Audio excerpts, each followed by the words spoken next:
शिव बाबा की इस पवित्र धाम को प्रणाम करता हूँ, जिनकी कृपा से आज हम यहाँ तक पहुंचे।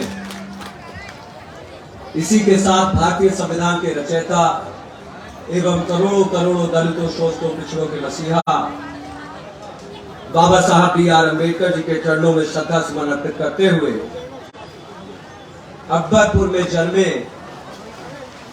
महान समाजवादी नेता स्वर्गीय डॉक्टर राम मनोहर लोहिया जी को श्रद्धा सुमन अर्पित करता हूं। साथियों, आज इस कार्यक्रम को सफल बनाने में बहुत सारे लोगों की भूमिका रही है। कुछ लोगों का नाम अभी कुछ देर पहले माल्यार्पण करते हुए पढ़ा गया था, इसलिए मैं उनसे क्षमा लेते हुए जिन लोगों का बचा हुआ है उनका जरूर एक बार पढ़ना चाहूंगा।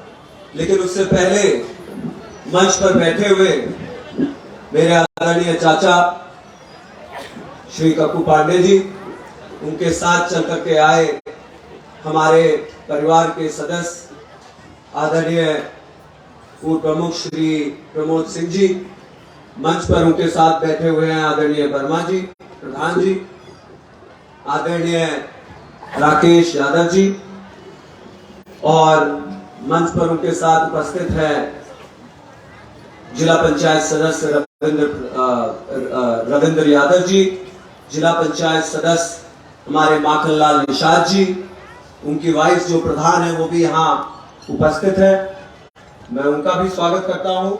और मंच पर हमारे बैठे हुए सभी सम्मानित लोगों को मैं अपने हृदय की गहराइयों से शुक्रिया अदा करता हूँ कि उन्होंने हम लोगों का इतना हौसला बढ़ाने का कार्य किया है। साथियों, इसी कड़ी में मैं खुर्शीद भाई पूर्व प्रधान श्री जयप्रकाश वर्मा जी,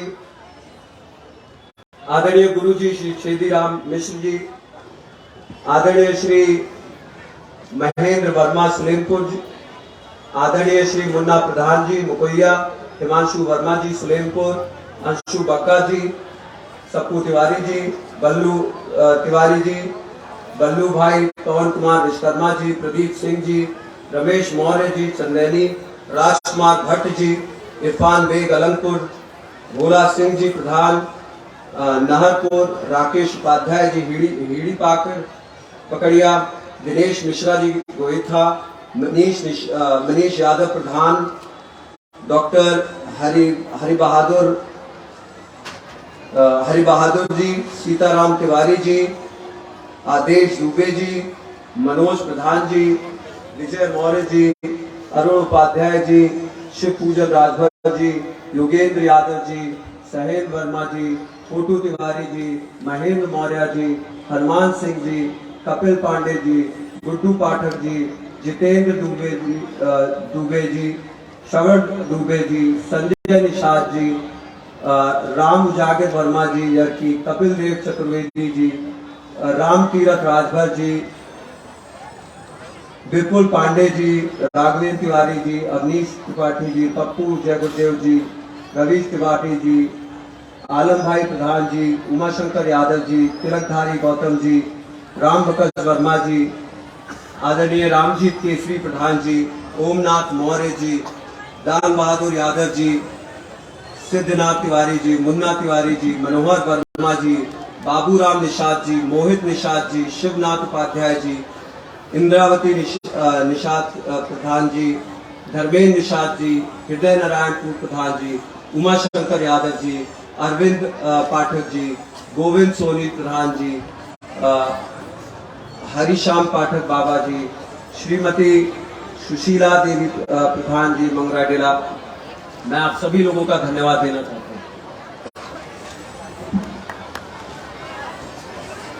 साथियों, हमारे आदरणीय इंद्रजीत वर्मा जी भी बैठे हैं, मैं उनका भी धन्यवाद देना चाहता हूं। साथियों, 25 दिन पहले एक साधारण से कदम से शुरू हुआ जनसंपर्क अभियान आज पूरे अंबेडकर नगर लोकसभा क्षेत्र के लिए एक असाधारण और ऐतिहासिक कदम हो गया है। हम सब ने अपनी जिंदगी में कभी नहीं सोचा था कि 600 किलोमीटर पैदल चलेंगे, परंतु जब इरादा ठान लिया तो हिम्मत भी बन गई और एक साथ निकले, काफिला भी सज गया। और इसीलिए कहा जाता है कि मैं अकेला ही चला था जानिबे मंजिल, मगर लोग साथ आते गए, कारवां बनता गया। साथियों, इस जनसंपर्क अभियान का मुख्य उद्देश्य समूचे क्षेत्र और सभी लोगों के साथ जुड़कर अपने पिछले 4 साल के कार्यकाल की उपलब्धियां उनके सामने रखना, जमीनी मुद्दों को सीधे सीधे समझना और उनसे जुड़ना। बीते 4 वर्षों में आपके जनप्रतिनिधि के रूप में मैंने लोकसभा में क्षेत्र की समस्याओं को, विकास से संबंधित मुद्दों को उठाने के साथ साथ प्रदेश और देश के अनेकों विषय की ओर सरकार का ध्यान आकृष्ट किया है। उसी का परिणाम है कि हम लोग अंबेडकर नगर में अनेक विकास कार्य कराने में सफल रहे हैं। जैसे देवाना में पूर्वांचल एक्सप्रेसवे के लिए पहुंच मार्ग पर रैंप बनवाने का काम करवाने में हम लोग सफल रहे। कटहरी से निनामपुर होते हुए अशरफपुर बरवा जाने वाला मार्ग, जो निनामपुर में रेलवे द्वारा पटरी दोहरीकरण में हमेशा के लिए बंद कर दिया जा रहा था, उस रेल मार्ग को रेल मंत्री से बात करके पुनः संचालित करवाने का कार्य किया गया और अब डीआरएम से बात करके वहां पे सीसी रोड भी बनाई जा रही है। साथियों, एनटीपीसी में विस्थापित हुए लोगों को न्याय दिलाने के लिए लोकसभा में अनेकों बार आवाज उठाई गई, जिसके फलस्वरूप विस्थापित लोगों को महत्वपूर्ण कागजात प्राप्त हुए और इसी बिना पर वो हाईकोर्ट में अब मुकदमा लड़ रहे हैं। गोरखपुर लिंक एक्सप्रेसवे के बनने के कारण लोगों के गांव और खेत 2 भागों में बंट गए थे। खानपुर हुसैनाबाद, अंबरपुर, शाहपुर के ग्रामीणों को एक्सप्रेसवे के पार अपने खेतों तक सुलभ पहुंच दिलाने के लिए 3 जगह पर करोड़ों रुपए की लागत से अंडरपास दिलवाने का कार्य किया गया है। हमारे आदरणीय राजभर जी यहाँ बैठे हुए हैं, ये इसकी सच्चाई को आप लोगों के बीच में बयान कर सकते हैं। अकबरपुर में फ्लाईओवर के नीचे रेल पटरी पर जान जोखिम में डाल करके लोग एक पार से दूसरे पार जाते थे। इस खतरे से निजात दिलाने के लिए लोकसभा के माध्यम से अकबरपुर फ्लाईओवर के दोनों तरफ फुट ओवर ब्रिज पास करवाकर, जो कि अब मार्च में बनना शुरू हो जाएगा, ये भी आप लोगों के बीच में हम लोगों ने सफलतापूर्वक करने का काम किया है। कोरोना काल के समय मैं पहला सांसद था जिसने अपने 50 लाख की बची हुई राशि पूरी की पूरी अंबेडकर नगर जिला अस्पताल को देने का कार्य किया, ताकि वो ऑक्सीजन प्लांट लगा सके और आज वहां पे ऑक्सीजन प्लांट नया उपलब्ध हो रखा है। साथियों, केंद्र सरकार से अंबेडकर नगर में केंद्रीय विद्यालय खुलवाने के लिए, जो कि एक मील का पत्थर साबित होगा, इसकी स्वीकृति प्राप्त करवाया।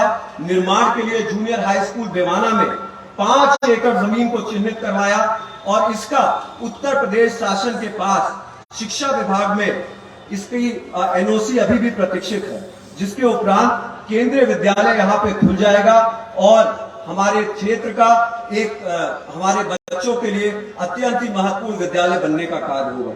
साथियों, मेरे पिताजी ने लोकसभा में जाफराबाद से बाराबंकी तक रेल दोहरीकरण का मुद्दा रखा था। मेरा प्रयास है कि 2024 तक इसका संचालन हो जाए।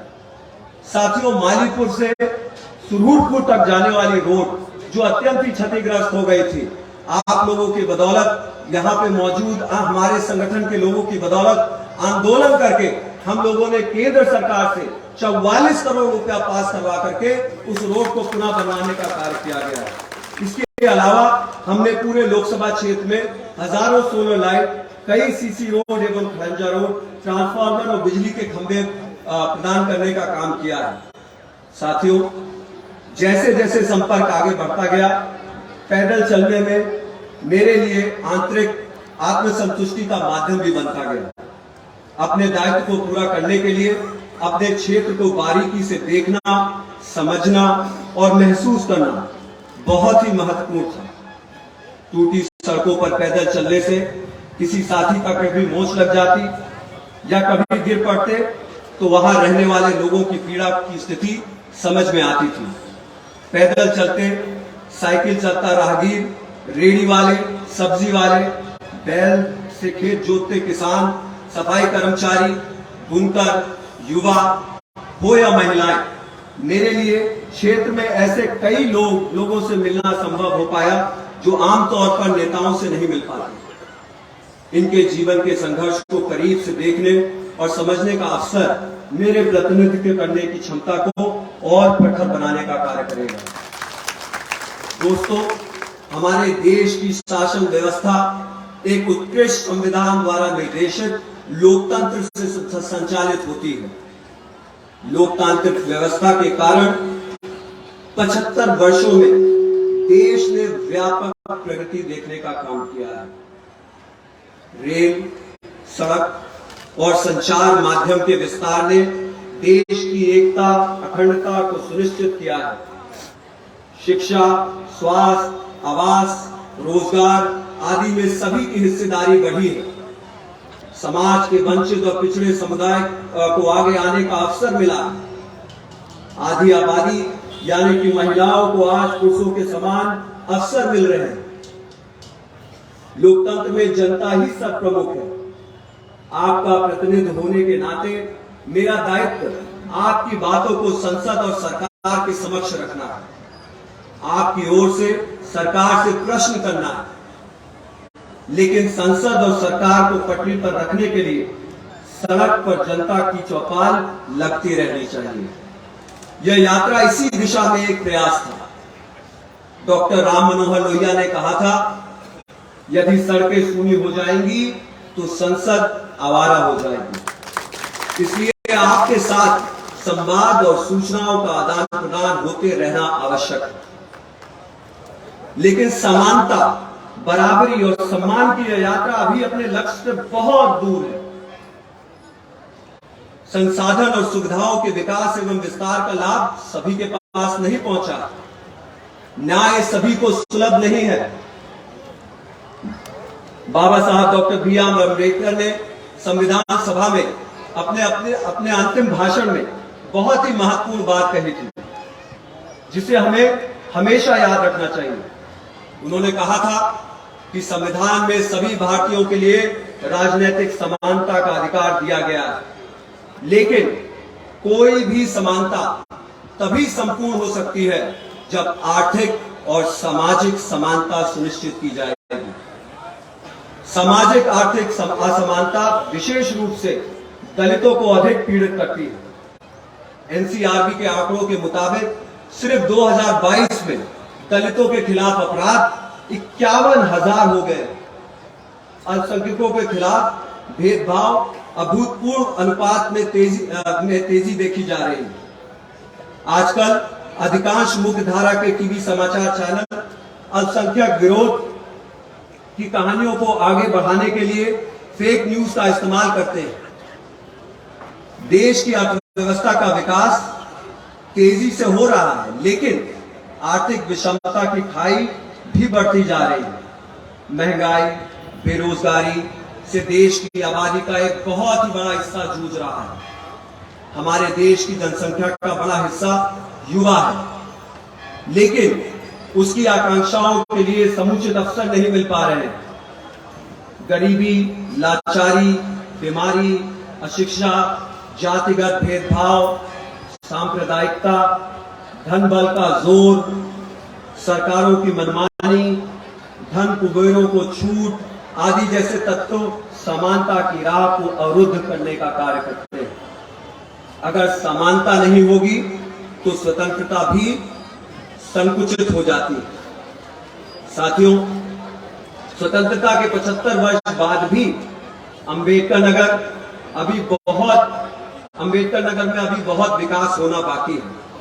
जहां पूर्वांचल और गोरखपुर लिंक एक्सप्रेसवे गुजर रहा है, वहां औद्योगिक क्षेत्र की स्थापना करना रोजगार के दृष्टिकोण से अत्यंत ही महत्वपूर्ण है। बुनकर बाहुल्य क्षेत्र होने के कारण यहां पर बिजली के पुराने फ्लैट रेट की व्यवस्था भी सुनिश्चित करना जरूरी है। महिलाओं के अलग अलग सरकारी संगठन जैसे आशा, आंगनबाड़ी, रसोईया, सीआरपी को नियमितीकरण और उचित मानदेय दिलाना आवश्यक है। किसानों की बेहतरी तथा बढ़ोतरी के लिए उनके फसल की उचित दाम मिलना अत्यंत ही जरूरी है और ये खास तौर से छोटे और लघु किसानों के लिए अत्यंत ही जरूरी है। समाज का एक बड़ा वर्ग समानता और सम्मान से अभी भी वंचित है। यह यात्रा लंबी है, पर मुझे पूरा भरोसा है कि हम सब उस मंजिल तक जरूर पहुंचेंगे जिसका सपना हमारे राष्ट्र निर्माताओं ने देखा था।